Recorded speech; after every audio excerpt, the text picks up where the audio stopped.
Have you checked the children? Your little master. Hi, I'm Chucky. Wanna play? Sometimes that is better. You're gonna need a bigger boat.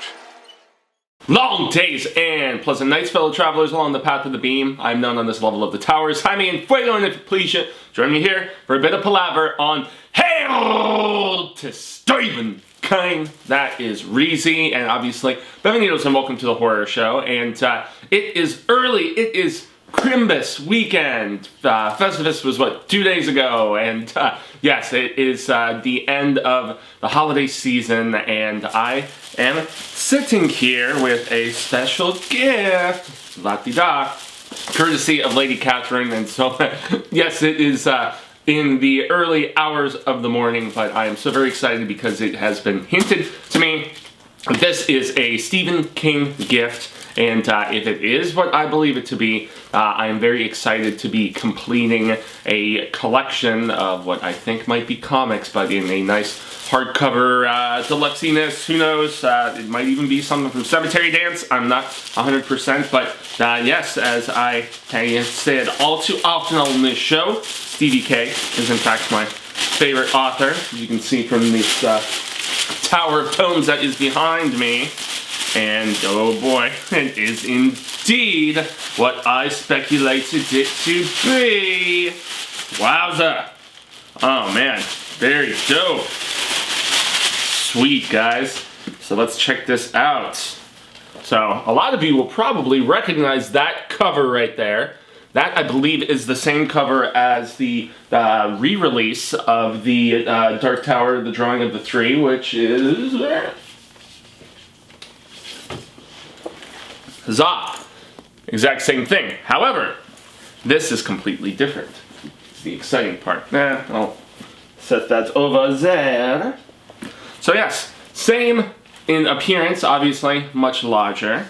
And so this is 4 hardcover editions that are being re-released. So these originally, let me get some of this plastic off. These originally came out and were published by Marvel. It was their third, come on, Fuego. This is jagged enough where I can get, there we go. So yeah, originally published by Marvel, they did 3 different series of graphic novel stuff. And the creative team behind it was Robin Firth, obviously, who is the basically Dark Tower historian. Put together a the Dark Tower Encyclopedia. Basically, Robin and Bev Vincent, those are like our main 2 peeps who have probably studied the lore significantly more than even Sai King. But yeah, back to this line of comics. And so you also had Jaime, who I don't think he worked on this particular edition. Jai did artwork for the Wind Through the Keyhole Deluxe edition that I have around here somewhere. And he also did the first run of comics. But I believe Peter David, that's the guy I'm thinking of. So let's read what we've got back here, shall we? Excuse me. With these, so The Drawing of the Three, the complete graphic novel series, The Man in Black fled across the desert, and The Gunslinger followed, obviously. We know the significance of said thing, but with these unforgettable words, millions of readers were introduced to Stephen King's iconic character, Roland Deschain of Gilead. Roland is the last of his kind, a gunslinger, charged with protecting whatever goodness and light remains in his world, a world that moved on, as they say. In this desolate reality, a dangerous land filled with ancient technology and deadly magic, and yet one that mirrors our own in frightening ways, Roland is on a spellbinding and soul-shattering quest to locate and somehow save the mystical nexus of all worlds, all universes, the Dark Tower. Now, in the graphic novel series adaptation of Stephen King's The Dark Tower, The Drawing of the Three, as I said, originally published by Marvel Comics, in single-issue form and creatively overseen by Stephen King himself, the continuing story of Roland's lifelong odyssey is revealed, sumptuously drawn by Piotr Kowalski, Jonathan Marks, Nick Filardi, and Lee Lowridge, adapted by Stephen King expert Robin Firth, and scripted by New York Times bestselling author Peter David. I think Peter David's done very serious things. In any event, Cecil would definitely start name-dropping some comics, the superhero variety, I believe, that Peter David has worked on. But The drawing of the 3 graphic novel adaptation is an extraordinary and terrifying journey, ultimately serving as the perfect introduction for new readers to Stephen King's modern literary classic, The Dark Tower, while giving lifelong fans thrilling adventures transformed from his blockbuster novels. So that's a very vague sort of description, obviously. That is like cliff notes for just, you know, what the tower is about, and doesn't even say anything in just implicit detail about the 4 different books that we have here, which entails The Prisoner, House of Cards, Lady of Shadows, and Bitter Medicine. So let's swoop these out. So once again, originally published by Marvel, Simon & Schuster, which is King's publisher. They apparently, like, the rights reverted back to them, and so besides this being the 3rd series that they put together, that original one that Jai Lee illustrated, which was entitled The Gunslinger Born, and then they had a bunch of subsequent volumes, and then they went to The Gunslinger. So basically, they've been telling the story in the chronological order, because The Gunslinger Born basically started with, you know, Roland, just basically winning his guns, and, you know, with his hawk and all that stuff, and then, you know, going to Hambry and, falling in love with Susanna. But then, as far as the first volume of that series being a straight-up adaptation of the young Roland stuff, it basically continued into him going back home to Gilead, and eventually, you know, getting to the Battle of Jericho, and all that different stuff. So they basically expanded significantly on the lore within the constraints age-wise of Roland being younger, and they added some additional characters. They basically, I mean, Sheeny gets his own, like, adventure. It's really fascinating stuff, and the fact that, you know, they basically expanded significantly on King's world, and they did that with the 2nd volume as well, which is where basically, I mean, it starts at the end of the young Roland story, but at the beginning of the 1st book, you know, when he is wandering through the desert, and he meets the guy with the weird crow who, you know, makes some corn and all that different stuff. So yeah, it still works within the constraints. It's just going in actual timeline order, and it fills in a lot of gaps in that 2nd volume. I plan to do proper reviews of those along with this at some particular point. But so they have these. So once again, beautiful artwork. Like, check this one out. Obviously you got Eddie Dean there, and he's got that monkey of addiction on his back. And it says back here, "I will tell you this much. If you do not come through the door, your life as you know it will end, and so will mine. Enter once more." And so, yeah, man, I mean, each volume, I have not actually read these, which is an exciting thing, because I've read all of, that first, The Gunslinger Born, and all of the limited series that were associated with that time period. And I had started when I got the 2nd omnibus, because that's the thing, man, Marvel put out some beautiful omnibus editions of each of those first 2 series is, I guess, the best way that I could describe it. But that is not the case with this. And you know what? That's another thing that I gotta mention here, is that, so they did actually publish 5 volumes.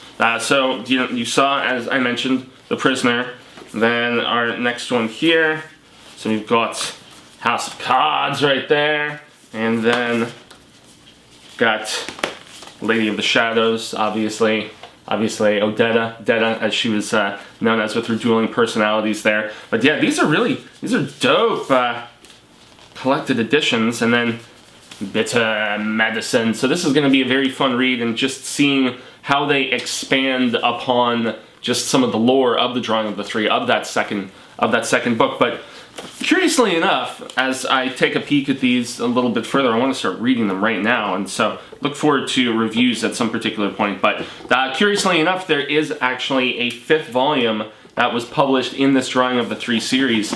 It's called The Sailor, but from what I understand, it actually pretty much, like, our new Ka-Tet is, like, all together, and, you know, it's got Jake in there and everything, and so for whatever reason, Simon & Schuster decided not to include that in this collection of hardcovers. I don't even think that one, because these are all available as single editions as well. But yeah, that's kind of peculiar that they would not have that 5th volume. It's still floating around in soft cover. Boy, I think it's like 30, 40 bucks. I've seen it go for even a lot more than that in some cases. So I'm assuming because that goes beyond the story of the second book, because we know Jake doesn't even show back up until the third book. So, and he's, you know, like, he's got that whole being torn between two different realities because it's splintered from all this stuff. I mean, without getting too much crazy into it, because I've done so many Dark Tower videos at this particular point. But yeah, I'm not sure what Simon & Schuster's plans are for starting to adapt properly The Wastelands, the third book. I would love if they could.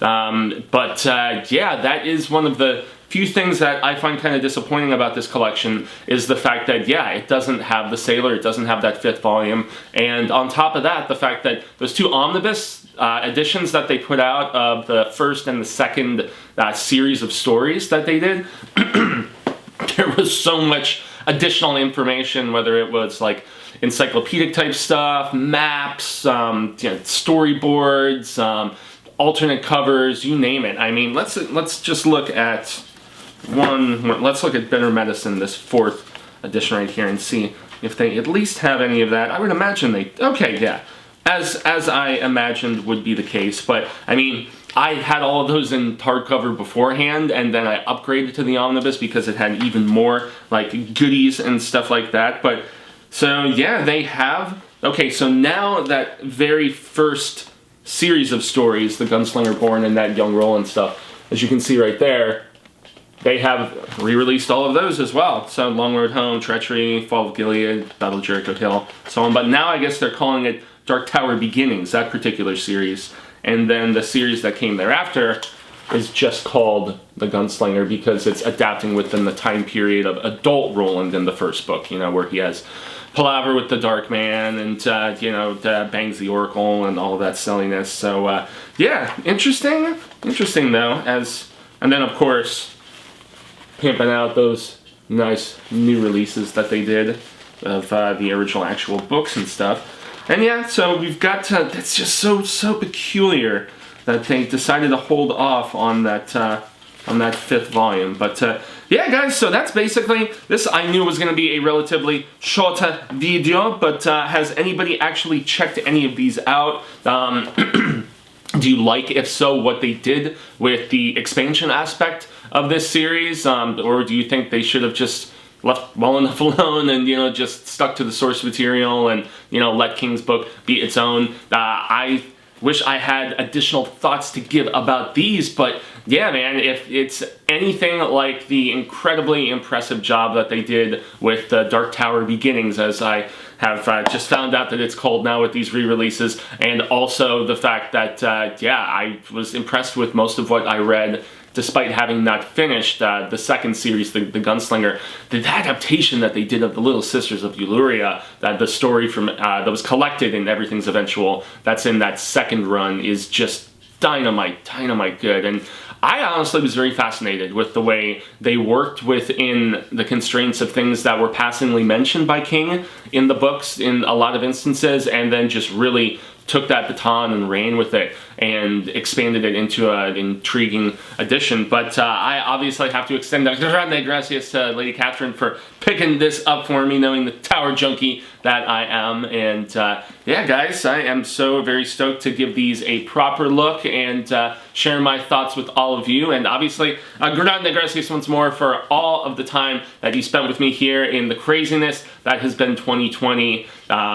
Yeah, it's always a pleasure to share this palaver, but yeah, this is the final show of the year. I want to remind everybody that there is the Hail Stephen King Facebook group, and that's where, boy, a Ka-Tet of almost 1,000 people there now. I know that there's much larger groups that are out there on the interwebs and stuff like that, you know, Discord and other groups on Facebook and whatever else, but it is a pleasure and an honor to have shared all of the palaver with all of the great peeps there. I believe it is a very closely knit Ka-Tet, and it's got some serious badass stuff going down, and every Friday I kind of pull the restraints back a little bit, and yeah, boy, it's a Christmas, yeah, Christmas is Friday this year, or was. So anyway, it's been a crazy year, and I just want to obviously thank all of you for sharing it with me. It has just made my life so very much better, and I have a lot of exciting stuff coming in 2021, including a look at Stephen King's unfinished novel, The Plant, Lots of great anniversaries that are coming through the pipeline, and also on the first Saturday of January, we are going to be doing our book of the month, which is right over there, none other than Full Dark No Stores, for great novellas there. That will be live at 12 p.m. Pacific and 3 p.m. Eastern time on Saturday, January 2nd. So very much looking forward to that discussion. I will be revealing what the new book of the month is, which is in conjunction with that aforementioned Facebook group. So I've been Jaime and Fuego. You can find me on all social media sectors like Twitter, Instagram, Facebook, here on the YouTubies, where I do have my own personal YouTube channel. It's called In Fuego-tainment. That's where I do, don't do any King coverage, obviously, but, and it's not of the spooktacular like you see here on the horror show, but I do pretty much everything else. Just recently reviewed Wonder Woman 1984 with Lady Catherine. She sat in, gave a female's perspective in that regard, so that was cool. And I did lots of Christmas coverage, weird retro reviews, talked about everything from Happiest Season to Fat Man with Mel Gibson. So yeah, it's been an interesting holiday season of coverage over there. Obviously, a like, a share, a subscribe here on the horror show. We are closing in on 250 episodes of Hail to Stephen King here in the coming weeks in early January, and also the beginning of the 7th season of the horror show. What a journey! Been doing this for all these years now, and it doesn't get old, and it is always supremely appreciated for any of you that tune in here. So, I've been Fuego, y'all have been Rad Status as per always, and until the Wheel of Ka comes around once more, hasta luego, San Amigos, constant readers and viewers alike say thank you for sitting in on this unboxing. I hope all of you had a fantabulous holiday, whatever you celebrate, or if there's the lack thereof. I just appreciate the fact that you checked out this video. But yeah, hasta luego, constant readers and viewers alike say thank you for a bit of your time here. Hopefully we share more of it sooner rather than later, and until then, remember to stay scared and read Stephen King. And yes, if you get the chance to check these out, I believe it's still on sale on Amazon. Boy, it's like $25 off, so get on it!